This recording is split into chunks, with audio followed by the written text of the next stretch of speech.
Hi, welcome to Attainable Green. I'm Jess, and today I'm going to share with you my Masdevallia haul. Now, I just recently got interested into this genus, and I decided to take the plunge and try it out. I know that Masdevallias are known to be a little bit finicky because they need high humidity and low temperatures, which I definitely do not have in my home environment, but I did find a couple of species and hybrids that I think might do well in my environment. I'm going to give a shout out to Mick, Annabel, and Marissa for getting me interested into the genus of Masdevallias and not to be too scared of trying them out. So those three YouTubers have their own channel, which is the Orchid Room, Mick's Masdevallias, and the Orchid Nerd. So I hope you guys will check out their channels and see how they are and see how they do with Masdevallias. Okay, so onto my haul. I'm going to start with the plants that I think are more suited to my environment since they're warmer growing, and then I'm going to proceed to plants that tend to be a little bit more intermediate or cool growing. So those ones might be a little bit harder for me to grow. I think the first couple of plants are definitely going to give me the most success. So the first Masdevallia is the Masdevallia wendlandiana. Now this one is considered a hot to warm growing Masdevallia, and it's usually found in wet tropical forests. The plant overall is pretty small, and the flowers are comparable in size. They are white with a purple striping or throat. It prefers shadier conditions during the summertime and higher light in the wintertime. This plant is packed in a small net pot, and it has sphagnum moss as its medium. For the size, it's a pretty bushy plant, and it looks fairly healthy. Since I've had it, the color of the leaves have darkened a little bit, and I noticed that there is a little bit of spotting on some of the leaves. Now, originally when I got this plant, I put it in my humidity tent thinking that it needed very, very high humidity. However, after observing it for a couple of days, I think there's just not enough airflow in my humidity tent, and I decided to just move it indoors, but right next to a window where it gets a nice cool breeze. It tends to have a thicker, more succulent leaf, so I think it can retain water pretty well. It's growing a couple of little growths in the center, but it's kind of hard to see since it's so densely packed, but it looks so cool. I forgot to mention, but I got this plant from New World Orchids, and they sent a beautiful, healthy plant, and it looks amazing. The next plant is the Masdevallia floribunda. This is considered an intermediate grower that prefers warmer temperatures. The flowers on this plant are white with a little bit of pink spotting throughout it and yellow tips. This is a smaller growing compact species, and from the name, it's supposed to be easy to bloom. So we shall see how this does in my environment. I got this plant from High Desert Orchids, and it looks like there's about 12 leaves on this one and 2 new growths. So it's looking really good, and it has very nice upright leaves. The next plant is the Masdevallia Confetti, which is a hybrid. It is a hybrid between a Masdevallia strobeli and glandulosa. And this one is supposed to be a fragrant hybrid, and it's supposed to smell kind of like root beer.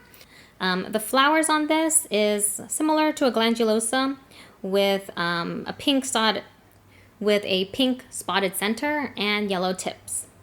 Since this is a hybrid, it should be a little bit more heat tolerant than the two species that make up its parentage, and so I think it'll do well in intermediate temperatures. This plant has a lot of leaves, and it's a little bit floppy, so it doesn't have an upright leaf habit, but I don't mind because it kind of sways in the wind a little bit. This one is a very dense bush already, and it has a lot of leaves, so I'm really happy with my purchase from New World Orchids. There is a little bit of spotting on the underside of the leaves, but there are no pests, and I'm still trying to understand how things manifest on the leaves. So what that means, is that because of airflow? Is that because of temperature? I'm still trying to figure that out. But for now, it seems like it's pretty healthy. It's growing. It has a couple of new growths, and I'm not too worried about it. So the next plant is another hybrid, and it's the Masdevallia Geneva Spots Golden Gate. Now this one is considered an intermediate to cool growing orchid, and the flowers are white with some pink spots. It is a hybrid between the Masdevallia chaparensis and Masdevallia white swallow, which is constricta crossed with datura. So basically they crossed a cold growing orchid with a warm one and crossed it back with another cool growing hybrid. So it is supposed to be temperature tolerant, but it seems to lean a little bit more towards the cool side. I got this plant from Orchids from Hauserman. So this plant is the smallest division out of the entire haul that I have. So it has 5 leaves and 1 new growth.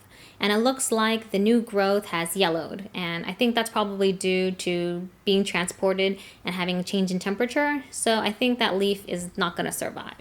I do like that this plant has very upright leaves and it makes for a nice looking habit. So I really like how I really do like how the leaves look on this plant, even though there's not that many leaves. But I'm hoping new growths will come in, and as they adjust to my environment, they'll take off. I think by watching Mick's video, it made me aware that some divisions do come with 5 leaves, and it could have more than that. But 5 leaves can be kind of the minimum that you would send for a plant. Now the last plant is also from New World Orchids, and this one is a species. It is the Masdevallia Pachyura.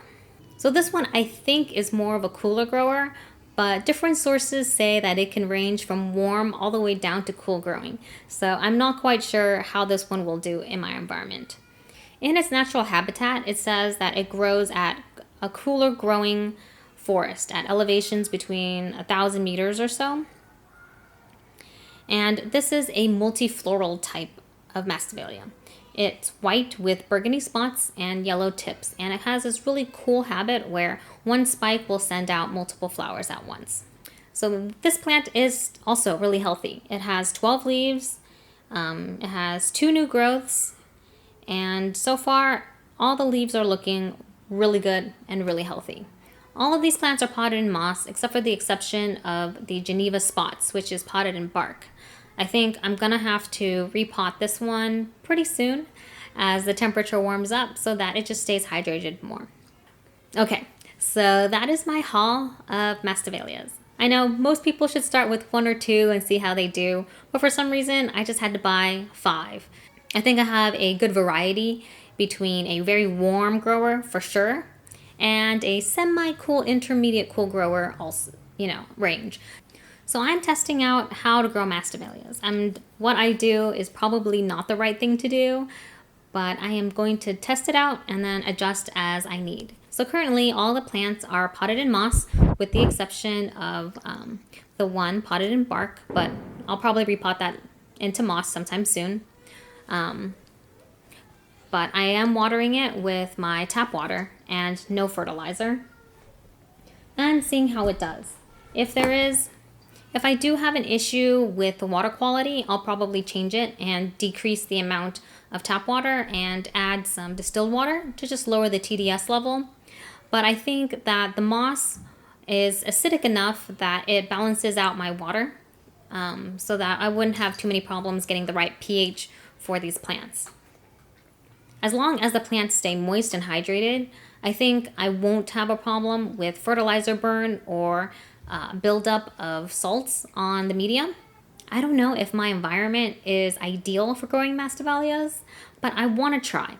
And I am interested to see how they do in my setup, and if I need to tweak anything, I definitely will. Okay, so that is what I'm doing with my Masdevallias and how I'm taking care of them. And I'm really new to this genus, so if you have any tips, tricks, or comments, please let me know. Well, that's it. Thank you so much for watching. If you like this video, please give it a thumbs up. Subscribe to my channel, Attainable Green, for all the latest updates. And hit the bell so you never miss an episode. Bye!